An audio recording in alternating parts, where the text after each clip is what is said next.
Business men చాలా సింపుల్గా తెలుసుకోవాల్సింది ఏంటంటే, ఏ ఒక్క పని చేస్తే మనకి అది అత్యధికమైనటువంటి మన ప్యాషన్ ఉన్నటువంటి పని, రెండవది మనకి అత్యంత శక్తి సామర్థ్యాలు ఉన్న పని, మూడవది అత్యంత సంపద సృష్టించే పని ఏది ఉంది అని రాజమౌళి గారిని చూసి నేర్చుకున్నాం అనుకోండి.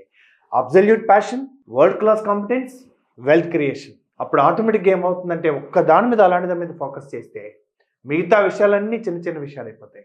మీ దగ్గర 2000 నోట్లు, 500 నోట్లు, 100 నోట్లు, 20 రూపాయల నోట్లు, 10 రూపాయల నోట్లు ఉన్నాయనుకోండి. ఈ కట్టలన్నీ పట్టుకుని రోడ్డు మీద వెళ్తున్నారు.